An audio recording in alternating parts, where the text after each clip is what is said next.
You want it? We have it. The hottest mortgage and real estate strategy broadcast in the nation. A Smarter Way Home with your host, Danielle Boote and Victor Bals. 50 years combined experience, ranked in the top 1% in the nation for home loan originations 2020. Promise to expand your knowledge, utilizing creative mortgage financing and home buying strategies. Build a bridge for a better quality of life. Get your brain cells firing for a smarter way home. And good morning to A Smarter Way Home, a podcast going over modern mortgage financing and home buying strategies. I am Victor Bals, loan officer, 20 years, and I am with my co-host, the Mrs. Wonderful Danielle Boote, loan officer extraordinaire. How are you doing this morning? I'm doing great, Victor. How are you? Very good. We got a good show today. We got a couple guests on here, but what are some of the topics we're going to be talking about today, Danielle? We are going to talk about the big question is, are we in a housing bubble? Mm-hmm. Why or why not? We're going to talk about Livingston County housing data, home affordability, and the cost of waiting. The cost of waiting. And I'd like to introduce a couple wonderful guests we have here. And one, we have Mr. Bill Maniaci, Realtor at Keller Williams Livingston. He is in his 8th year of business. He is both a listing agent and a buyer's agent. And he actually splits that about 50% are buyers and 50% are sellers. He was born and raised in Howell, Michigan. 80% of his business is here in Livingston County, and he is super hyper focused on getting our community to grow. He's very involved in the schools, church, and the gym, and his purpose in life is to advise, educate, and guide home buyers and sellers to make the wisest decision based off their short and long-term goals and objectives. Welcome, Mr. Bill Maniaci. Hey, Victor, thanks. I appreciate you having us out today. Oh, yeah, this is going to be a fun show here. So how you doing today, man? I understand you're packed with data here. I'm excited. I love data. I love numbers, and I'm excited to share it with you in the world today. And I'm super excited about that last topic we're going to talk about. Yeah, we'll talk about that too. And I'd like to introduce Mr. Dominick. He is the broker owner here in Keller Williams Livingston in Brighton, Michigan. He also has a Fowlerville office and soon a new Howell office. And we're going to discuss how many numbers of agents he has, his culture. And he actually raises the bar on the quality of real estate agents that are coming into the market today over at Keller Williams. He's very involved in all the agents, their success, their ethics, and taking care of their customers. And good morning, Mr. Good morning. Thank you so much for having me on. Yeah, this is going to be great. So tell us a little bit about you, Dominick. You are now the new broker owner at Keller Williams. Take me back a little bit a few years ago, because I remember you, got to be 5-6 years ago, and saying, I want to own Keller Williams.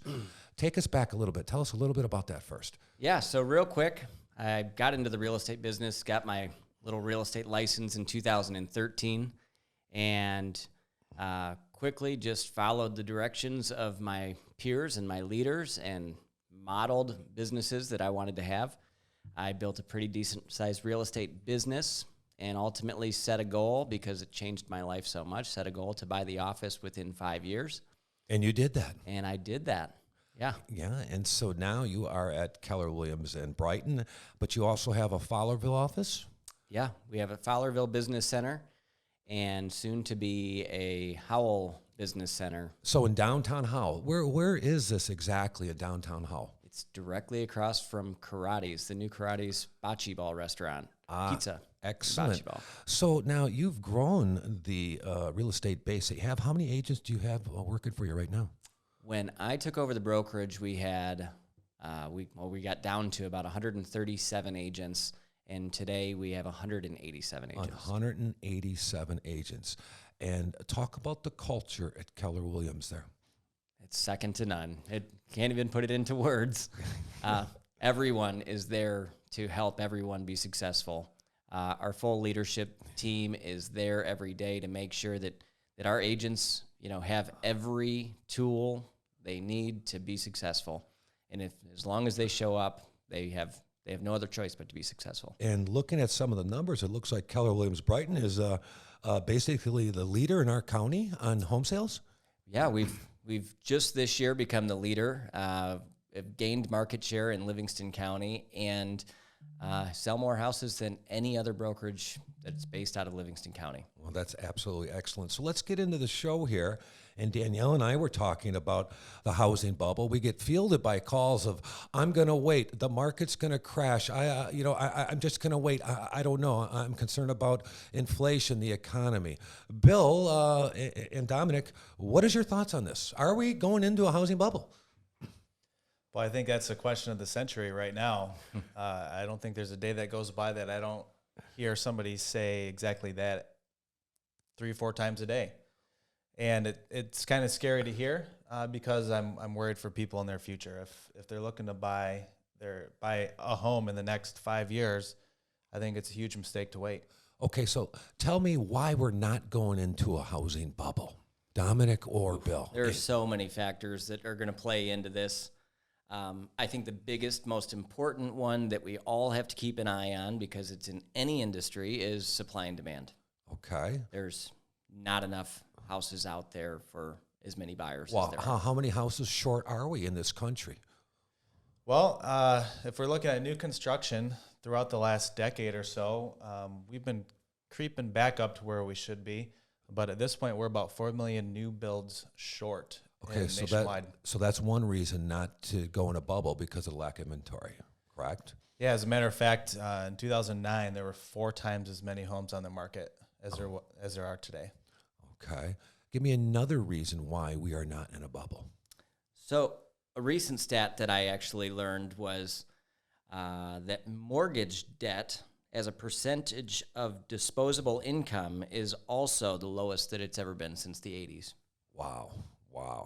That's interesting. Another point we have here, since Danielle and I are in the mortgage business, is that underwriting guidelines are much tougher than they were back in 2008, which I think a lot of people think that, we're going into another 2008. We're going into another 2008. Well, it surely won't be because of underwriting guidelines. What do you think, Danielle? Oh, absolutely. We also, back in 2008 or the early 2000s, we had interest-only mortgages. We had negative amortization mortgages. And we had buyers that were putting very little or no money down, getting 2 mortgages, what back then was called an 80-20 split. So they were buying houses with little down, but they were never paying towards principal. And their full intent, and lenders sold it this way, is that you're going to refinance in a couple years. When your income goes up, you're going to refinance, then start paying principal and interest, which of course we know didn't happen because of the supply and demand imbalance back then. And interest rates were double back then. Oh, absolutely. Right? So as the job market went out, they had a double mortgage. They're at 100% loan to value, and they just, with the high interest rates, couldn't make them payments, and it just started to snowball based off a lot of other factors. But at least from an underwriting standpoint, that will not be part of it. They're underwriting very tight loans. People who get a loan today actually qualify. Right. Yeah, no, there were also stated income and asset loans. We don't have those. We haven't had those for about, 14 years? So back then when they were buying, they were not building equity in their homes. No. Most people, right? Another fun fact statistic was that there's $24 trillion in equity in homes in the United States today. Wow, that's a lot of trillion. equity.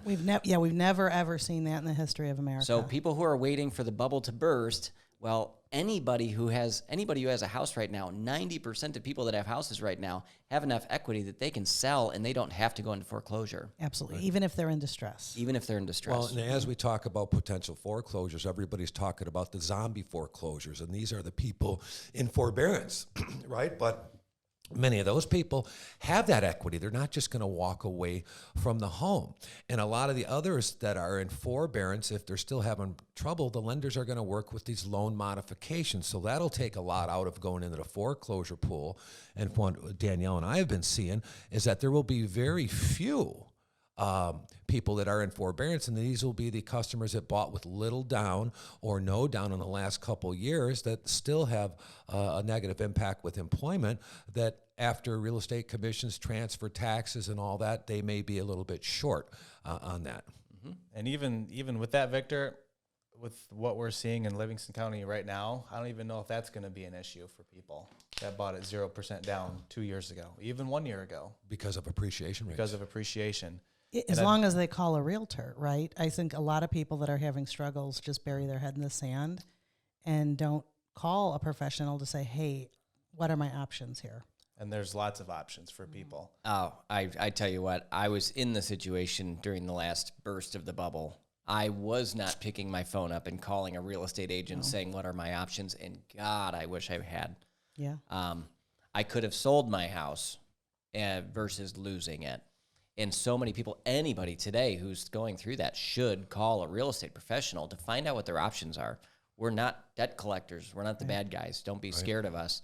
We can help you get out of the situation that you're in with some money in your pocket, which so many of us walked away years ago with no money in our pocket. When I remember getting letters because, I lost my house in 2005, 2006, or no, it was 2007. Sorry. But I remember getting letters from real estate agents, and I just thought it was a scam. I thought everybody was just out to get me, right? Yeah. Everybody's in your pocket. It was because of the state of mind that I was in and the hardship that I was going through that I thought that it was just a scam. Real estate agents not actually going to help me. They're just in it for themselves. Right. Wow. And Victor, if I might, to touch back on the amount of equity that people have in their homes. Yeah. That's another huge reason why we're not in a bubble too, is because there's so much money in the market right now with home equity. So when people go to sell their houses, they have way more money than they could ever expect as far as equity goes. So that's what's kind of driving those prices to go up, that inflation of prices. And it's because so many people have that extra cash, whether it be equity in their homes, whether it be the money that the government keeps printing over and over and over again with stimulus checks and things like that. Supply and demand change everywhere, so everybody's making more money typically in their business. And stock market is going up and up and up, so they just have more liquid cash that they have access to. So if somebody bought blank stock a year ago and it tripled in price, well, they're just going to take that money and throw it into a house because, well, they have to put it somewhere. Right. Well, and this goes to almost like the baby boomers, these are the ones with all the money, right? And they're investing out there in the bond market or some of the stock market and mutual funds. They're not making the yields they want. They see the appreciation in real estate, so they say, hey, I'm going to jump on the bandwagon because I can make more money in real estate, which is thus hurting our inventory again, taking more homes off the market.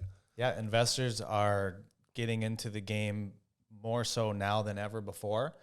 So they're buying a house and not putting one back. And if we want to talk more about that, I mean, the millennial market is insane. Let's talk about the millennials. Dominick, you brought some stats on the numbers of these millennials entering the home market. Let's hear what you got there. Yeah, so for one, the largest cohort of millennials are 29 years old right now. There are 24 to 25 million millennials between the ages of 25 and 30, and the average first-time home buyer's age is 31. So we have all of these buyers coming to market, not including the ones who are currently in the market. There's somewhere between 14 to 20 million buyers, millennials, that are in the market today that are between the ages of 30 and 35 that are also home buyers. So I don't know how many people die every year, but that's the only opportunity for inventory for these buyers is if they're not picking up another house.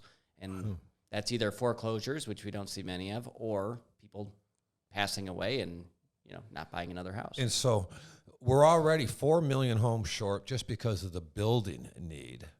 To put on top, we've got the baby boomers taking out more inventory.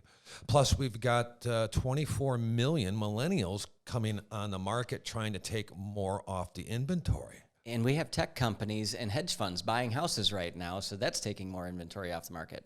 More inventory off the market. Okay, those seem to be very good reasons. So to touch on even the millennials too, is they're the most highly educated generation in history. Okay. To put it in perspective, they have more data in their pocket than when their parents were their age than the entire U.S. government had. Right.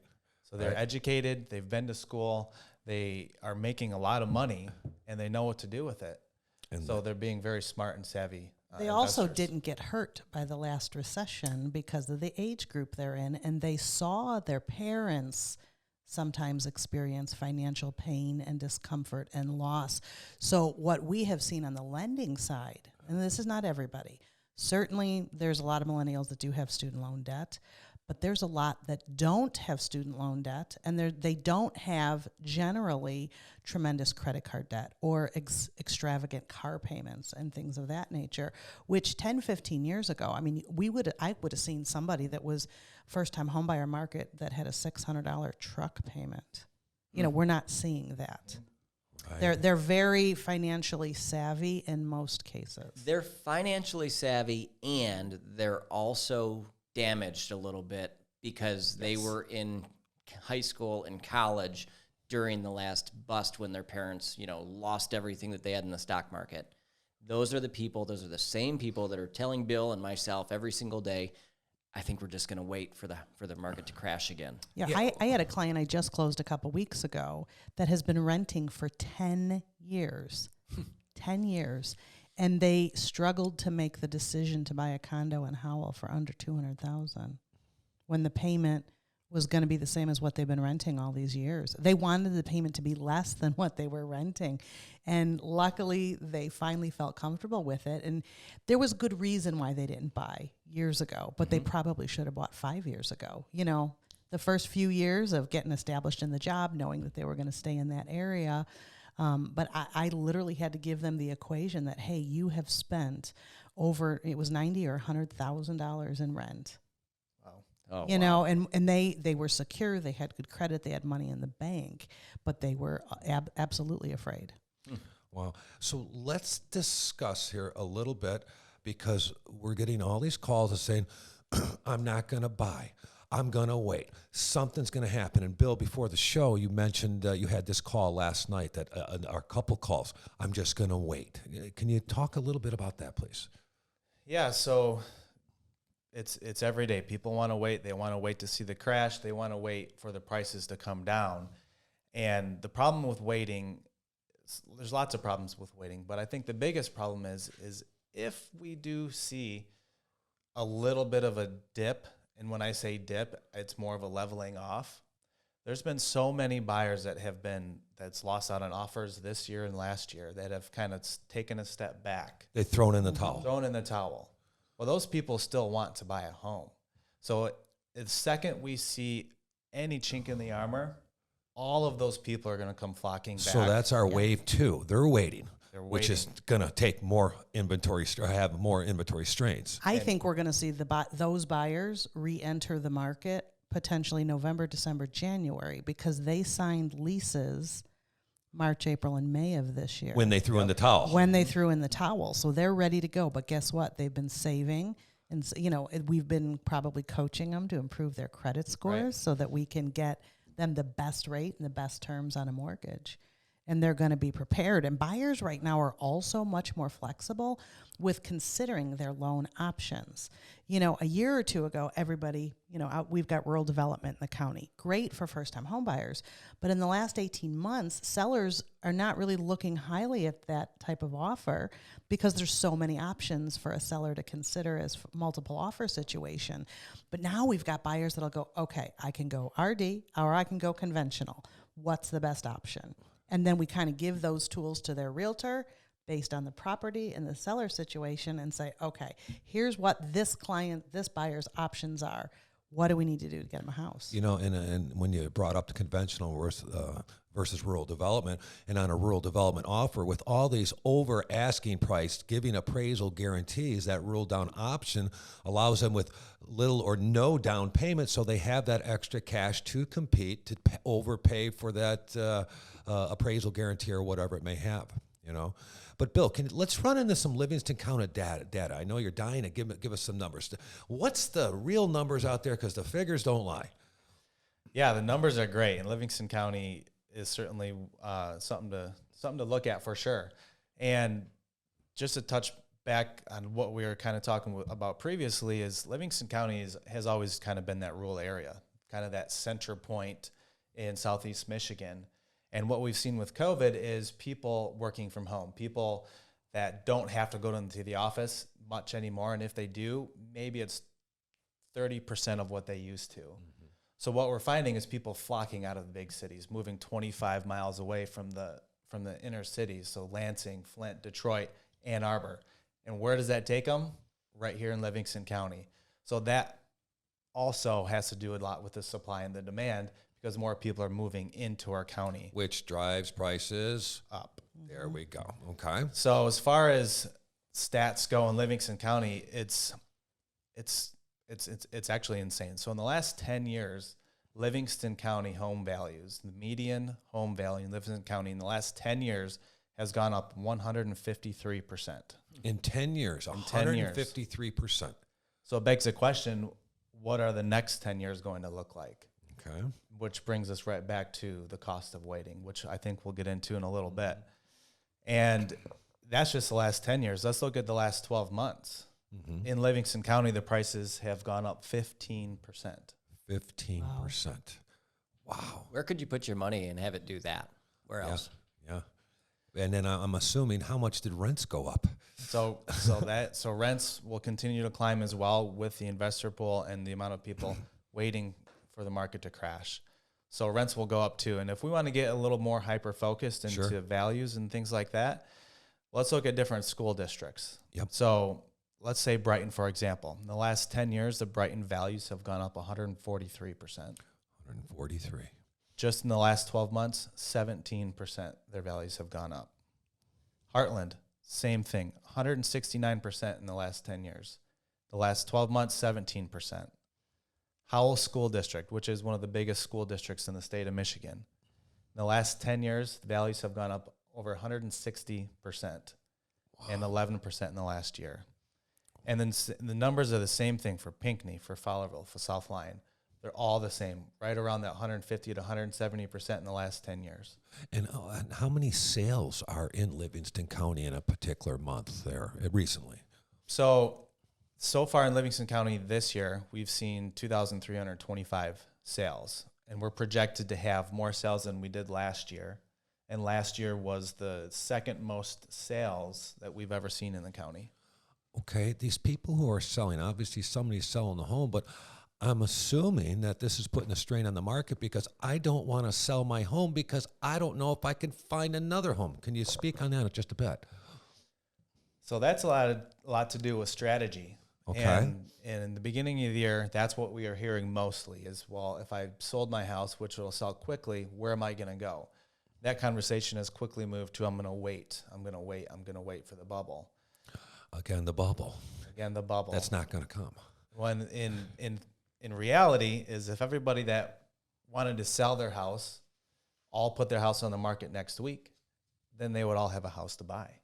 Yep. But of course, that's never going to happen, so we have to talk strategy. And that's why it's so important to sit down and have a consultation with a local real estate agent to talk about your options and see exactly what the best way to go. Well, I've seen one of the kind of a cool strategy I've seen come on with some of your agents is where you will list the house contingent upon them finding a home. At least it gets the ball rolling, the wheel rolling to say, hey, I'll sell my house contingent. I can find something. And it's trying to produce some movement or some activity. Has that strategy worked well? That strategy's worked pretty good, Dominic, I think. But I think there's better strategies than that. Such as? Give me an example, Bill. And with so many of these buyers that are moving into the market for the first time, a lot of these buyers have time to wait after they buy the house. So I think the better strategy is to get occupancy after closing. 30, 60, 90, 100 days of occupancy after closing, and oftentimes at no cost to you. And that allows you the time to find your next home.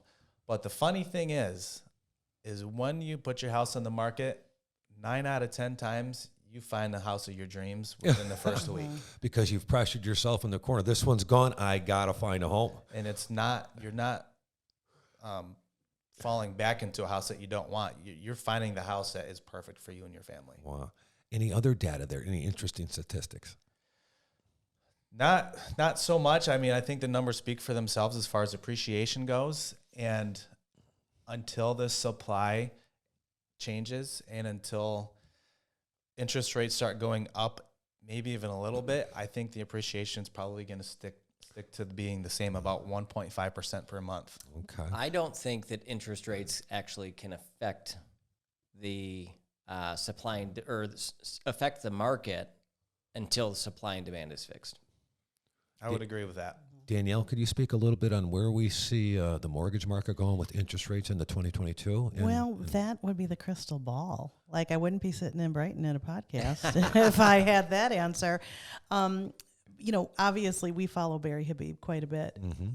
His predictions is that we may see them go up a little bit, but they could potentially come down if we see a blip in the economy with a little bit of a recession. But we're not, right now we're still near all-time lows. The wild card, in fact, there's a Fed meeting. Is it today or tomorrow? I'm not sure. The Feds are meeting to discuss tapering. And whatever they state this week will probably have a big effect on what we see through the rest of the year. I don't see them going up dramatically, and I agree with you, Dominick. If they went to 4%, people could still buy. They said a couple years ago, and I don't know what this data is off the top of my head at the moment, that the interest rate of 5.5% would potentially slow down the market. But if we're in the high 2s to low 3s, that's a long way off. It's a long way off. Sure. And if they raise them too fast, then it will slow down the economy, and it will slow down real estate, and they don't want to do that. But as we go back to, we talk a little bit about the economy, with the pandemic going away, we think, there's that uncertainty in the market there. And as people come back to work, our supply chains are going to start filling again. Many go back to work, and now they're starting to spend their money. They're getting the overtime and all that. And, of course, Americans are going to have to pay the bill on this pandemic and all the stimulus. And that's going to drive corporate tax rates up. And with all these conditions coming into play, there's the inflation concerns. And the arch nemesis of inflation is to raise interest rates to stop the economy from growing so much. So I personally think we'll see a little click in interest rates, nothing too dramatic, because if they raise them too high, it's going to shut down already hurting economy, and we still need to grow on that there. So let's say they do raise interest rates. Let's say they go up 25%, and that would bring it up pretty substantially, almost to 4%, right? Okay.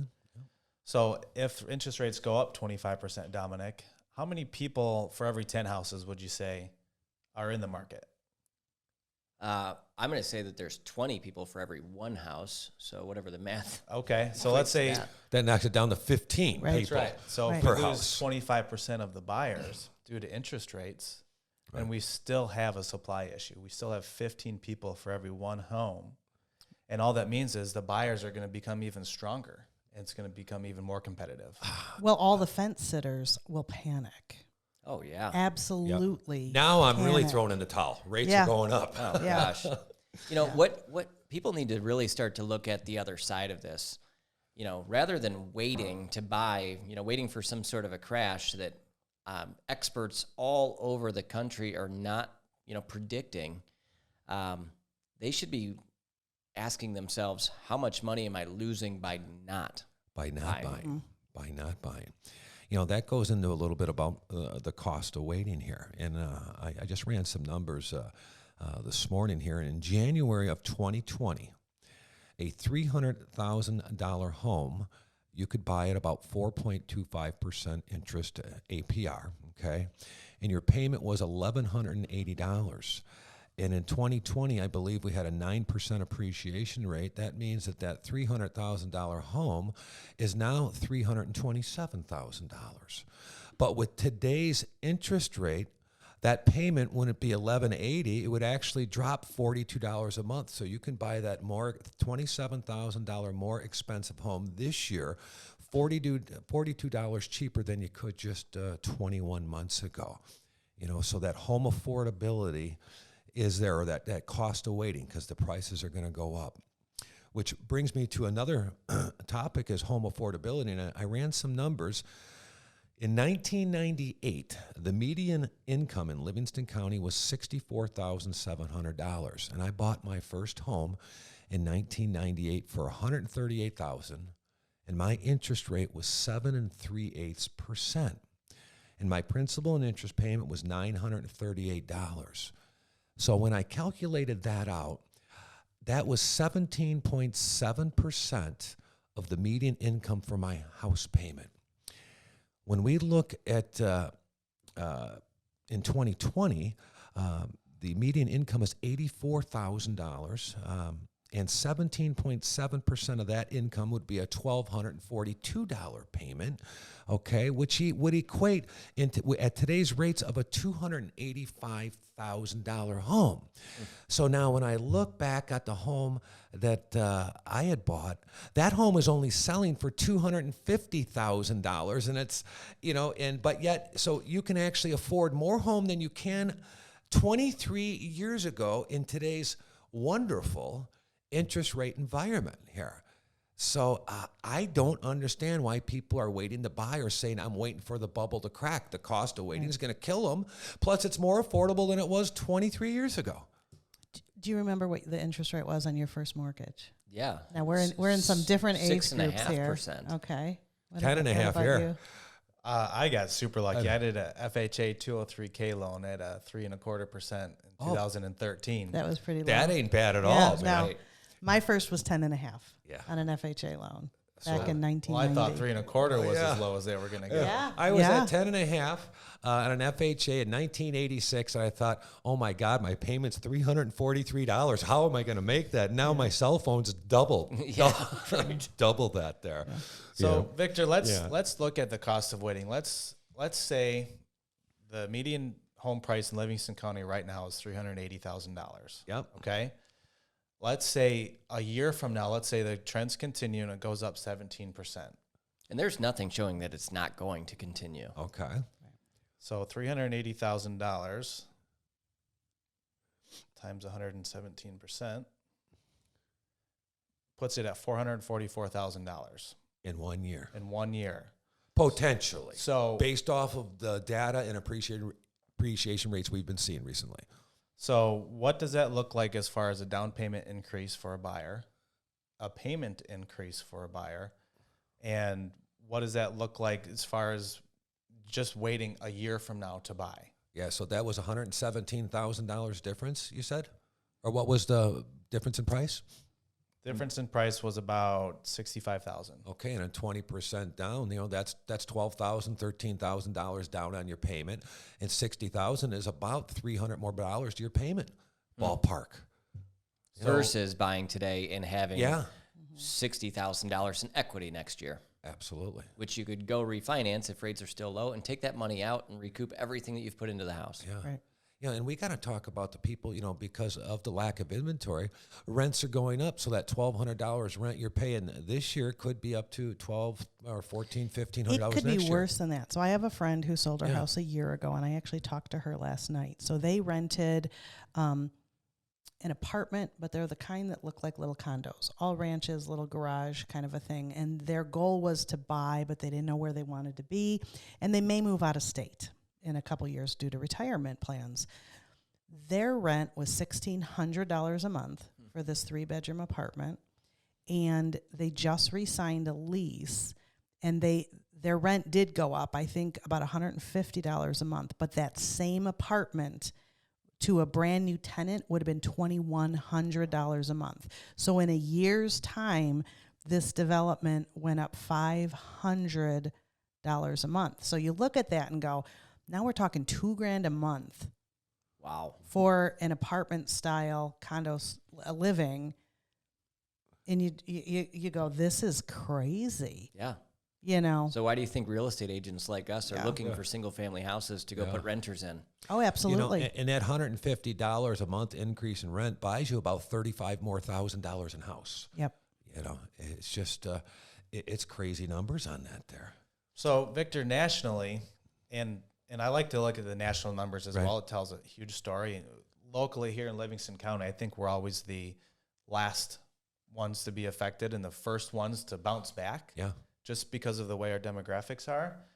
But nationally, what we've seen is a historical 4% increase every single year from when they started tracking these numbers. And after the Great Recession, that took a huge dip. Right. But if you follow that line, that 4% line, we've just now this June have surpassed that 4% historical increase. Yep.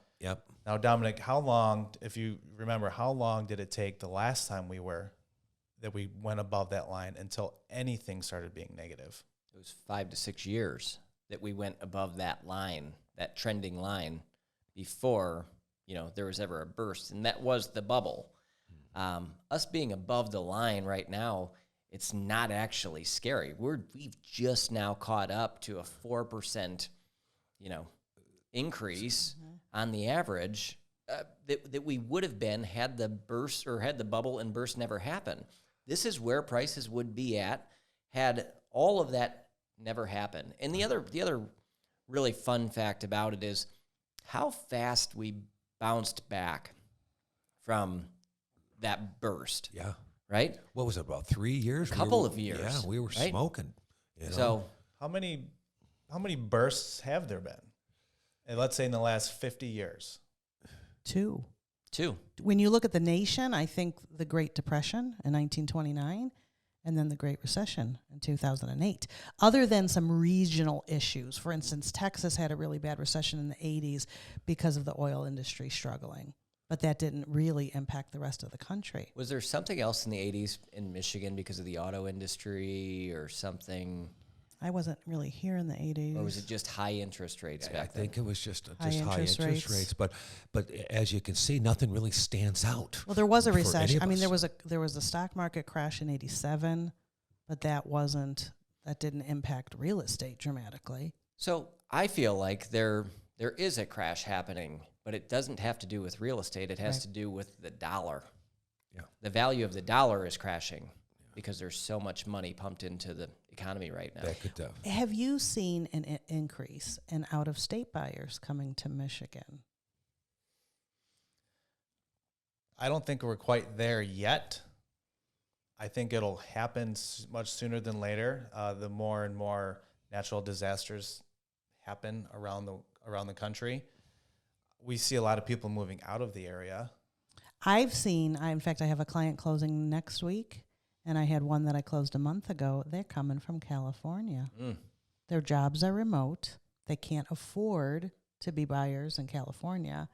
So they're literally going, okay, where did we come from? So in both of these cases, one half of the couple kind of grew up in Michigan. They're coming back because they can afford so much more, which I also think is impacting the market because, in California, if you're paying $3,500 a month for rent and you can buy a house in Michigan for $2,500, a really nice house. I mean, they're first-time home buyers buying in the $400,000 or $500,000 price range, and they're ecstatic because it's so much cheaper than where they were. A good point, because they can all work remotely. They want to come to Livingston County because you've got the country type setting, but yet the luxuries of a city, it's because they can work remotely. So I see a lot of that in the customers I'm dealing with. So a little more on that, Danielle. Michigan has the 11th lowest median home price in the country. That means we've got an awful lot of room to grow. Yeah, a lot of the affordability index is great. So as the years go on and we become more and more attractive to exactly that, we have no other direction to go but up. As soon as people realize it doesn't snow all the time in Michigan. Yeah. They want to come. And then we haven't even discussed second homes. I mean, a huge portion, if you look at the whole state, not so much Livingston County, but there's a fair amount of second home ownership in Livingston County because of all the lakes. Look at the state of Michigan. I mean, the west coast of Michigan is second homes, and it's all people from out of state. And most so of much the of up time. north is second homes. Yeah, all the way up the coastline. People from Chicago will come to get away. But back From to the your big point city. about out-of-state buyers, I don't have an actual statistic around it, but I do believe that has impacted or been part of the reason why our luxury market is booming so Yes. much. Yeah. I mean, I did have out-of-state buyers looking at one of my listings the other day that was in a luxury price point, and I'm sure that's where a lot of this. I mean, Yeah, lot that of would these be a palace are if they're coming coming from the West Coast. oh gosh, yeah. And not, again, they've got assets to be able to make that purchase very comfortably. But what they can get for the money is massive. I recently heard of a bidding war on a house on Woodland Lake that was listed for, I think, 1.2 million. And it went significantly over multiple bids. Wow. You know, a newer home, but it had a unique location, which may have detracted some people from buying, and it was gone in under a week. And the only reason it took that long is because of the bantering between three parties trying to buy it. It was a beautiful home, too. Yeah. There will be more $1 million home sales this year in Livingston County than in the decade between 2009 and 2019 combined. Wow. Well, that's funny you say that, because recently in the last 3 months, I never really did too many jumbo loans, you know, over $548,000. But in the last 6 weeks, I've been inundated with 4 or 5 people. They're buying or building homes, and these are well over, you know, $600,000, $700,000, $800,000. So I can definitely feel these prices. There's definitely a change. I mean, even on a branch level, we've definitely seen more jumbo buyers. Absolutely. For sure. But these are strong buyers with large down payments, and they can afford the home. You know, Bill, you brought up about, you know, the people on the fence, thrown in the towel, waiting for the bubble to pop. Brings up a question to me, and I'm still dumbfounded by this. By many home buyers will spend days, weeks, months looking for a home, but yet they fail to sit with the lender face to face and understand all those particular strategies you're talking about, understanding option A, option B's, multiple offer markets. What are my options? Any thoughts on that there? Can I jump in? Yeah, go ahead.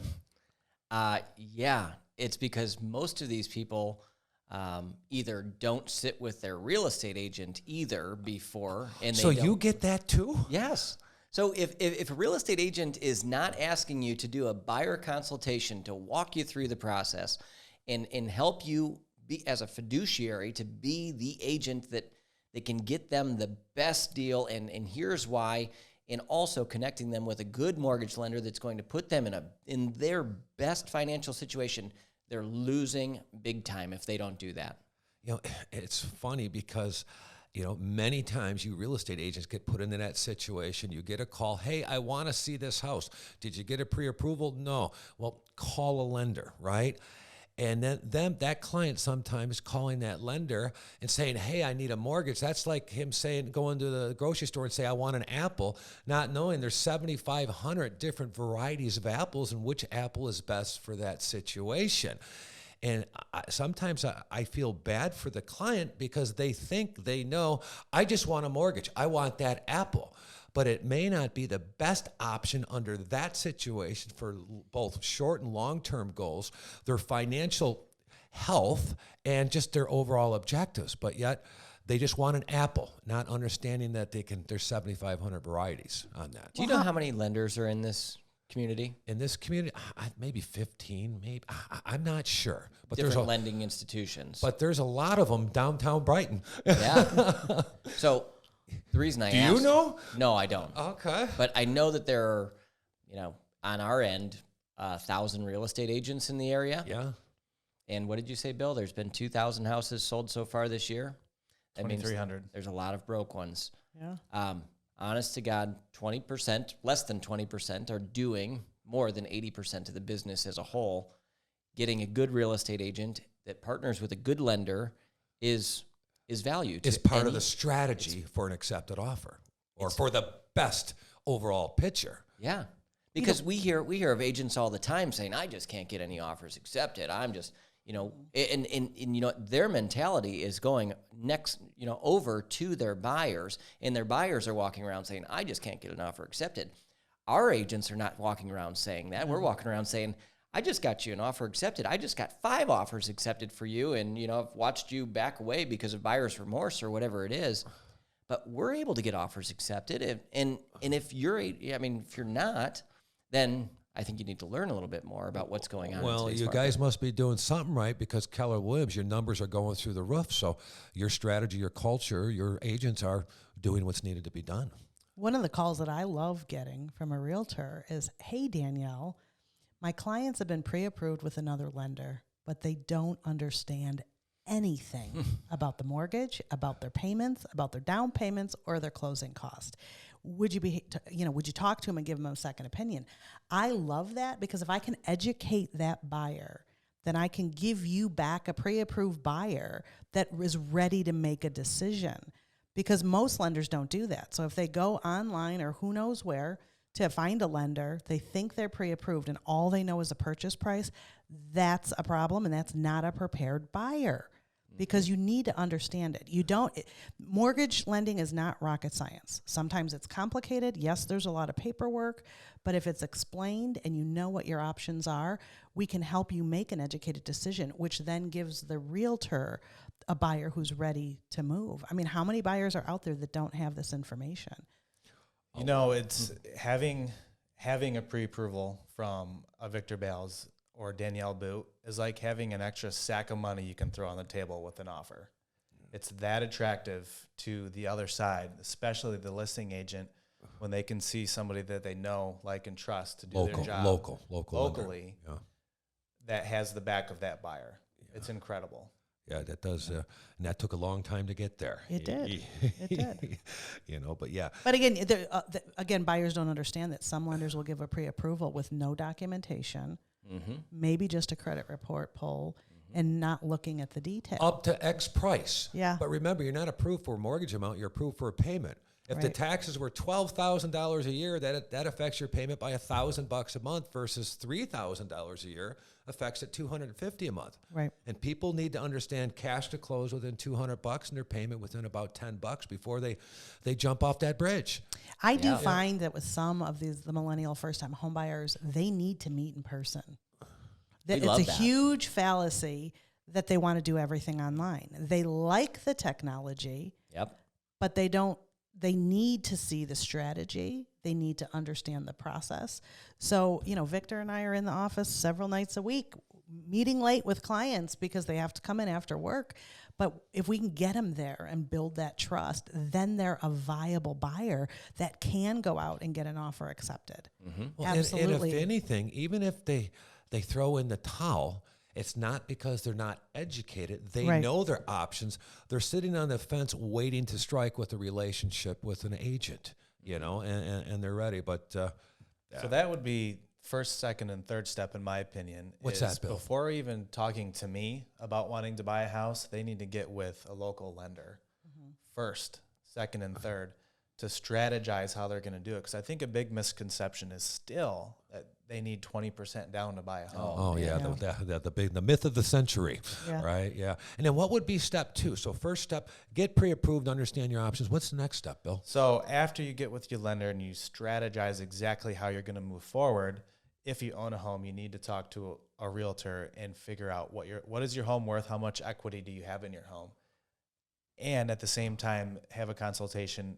And what a good realtor will do is ask a lot of questions to boil it down to exactly why you're moving, what that's going to do for your family, where you'd like to go, what it's going to look like, and we'll talk about the house last. So that potential seller who currently owns a home, this is when you walk in and you discuss, can we buy a home first, then sell your home, or do we have to sell your home first, then buy another one? The old buy, sell, buy strategies, and you field them questions to find out what's going on? Absolutely, and that's where a good relationship between us happens too, the realtor and the lender, is a lot of times is we'll have that discussion even before we meet with that client so that we're already prepared knowing what the buy-sell looks like. Or I might even shoot you some preliminary numbers, Victor.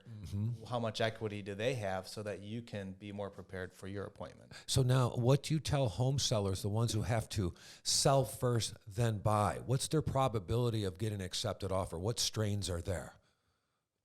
Well, we know that, 52% of houses are selling, with multiple offers right now.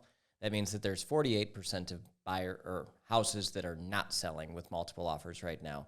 There's still an opportunity to get a contingent offer accepted right now, because if you have a good agent on the other side of the deal, or if you can educate that agent, they know that if it's me or Bill selling the house that we're contingent upon buying this other one, that it's a sold deal. It's done. We have that house sold. We can close them both in the same day. But it goes back to educating both buyers and sellers on what that looks like. Wow. Well, okay, with that, is there any closing words or words of wisdom to our consumers or our listeners? I would tell buyers not to give up. If you don't understand the mortgage that you've been pre-approved for, get a second opinion. If you're not comfortable with the realtor that you're working with, maybe get a second opinion. You know, a full-time real estate agent is extremely valuable, and it doesn't cost the buyer anything to work with the best possible agent in town. But, you know, we get complaints sometimes from buyers that are like, well, my agent's not available. Well, that's a problem. They're not full-time. Yeah. You know, They're probably working at their other job. yeah, that's not going to work in this market. So don't give up. Make Bill? sure you're educated. Make sure you're ready to go. Bill, any closing words? Yeah, I would say, like you said, don't give up if you're a buyer. I think it's super important to keep your head up high and just keep trying and maybe not be so picky. And I don't mean settle into a home, but maybe don't be as picky as you might have been in the past. But recoup with your lender, recoup with your realtor, and have another sit down and kind of reevaluate how the summer has gone and what you can do moving forward. Dominick, any closing words or Yeah. words of wisdom? Yeah, you know what?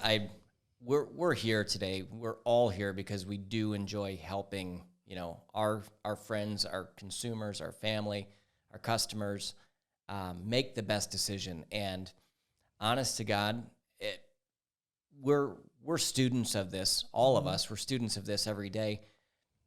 We're not telling anybody, you know, anything that, you know, any other good real estate agent or lender is going to tell you. If you follow, like I said before, if you follow the investment market, then you probably shouldn't be so scared to buy a house right now. I think that you're costing yourself more money by waiting. Oh, very good.